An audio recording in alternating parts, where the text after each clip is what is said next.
Hello guys. Yan, bumalik ako dito sa bahay, no. So ito na yung itsura ng bahay ngayon. Ito na yung facades. Yan, kompleto na yung bricks. Naikabit na nila lahat.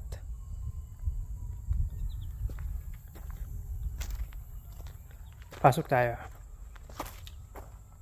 Dito tayo dumaan.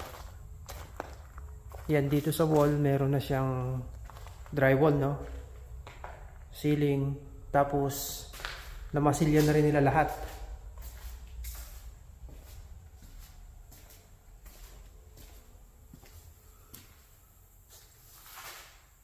Ayan, masilyado na lahat ng ceiling saka wall.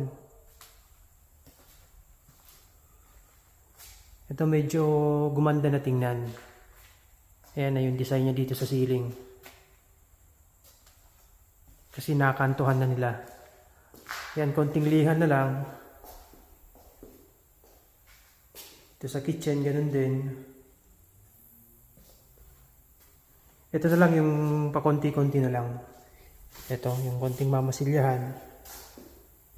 Yan sa mga bintana, tapos sa pinto.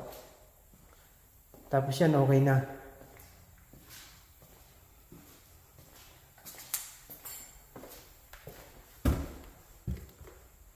Ito, ganun din dito sa taas. Ayan, masilyado na halos lahat ng ng wall tsaka ng ceiling.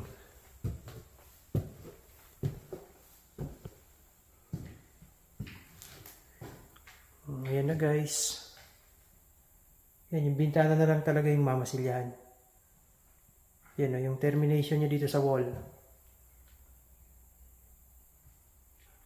Yan. Ayos na. Konti na lang. Lihan na lang to.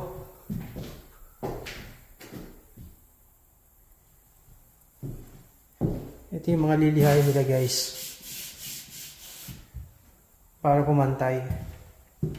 Yung mga dugtungan ng mga gypsum board. Lahat ng kwarto ganun na oh. Meron ng ceiling. Masilyado na. Nalagyan na kasi nila ng gypsum putty. Yan, namasilya na nila guys.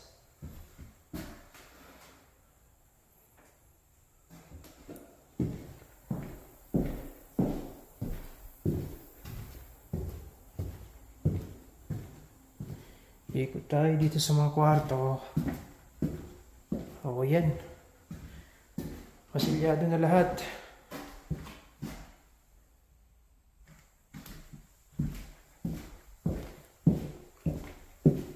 Sa CR, ganun din. Ayun, kakaiba yung gypsum niya dito. Moisture resistant.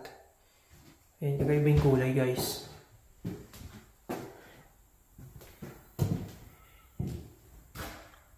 So, yun lang. So, yun na guys, no? Yan, masilyado na lahat. Unti-unti medyo umaaliwalas ng tingnan yung bahay.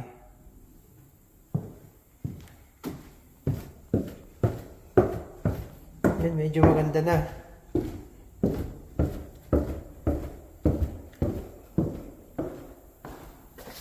Yan na guys, medyo maaliwalas ng tingnan.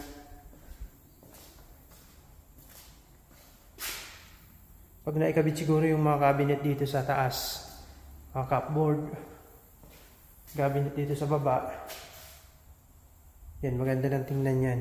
Tapos yung mga pinto dito, medyo magkakaroon na ng maganda sa paningin yan. Maganda ng tingnan guys. So, yun lang guys. So, maganda ng tingnan. Kasi natakpan na nila lahat ng ceiling tsaka wall. So, yun lang guys, no, ang update sa week na to. Ito yung mga na-accomplish nila ngayong linggo.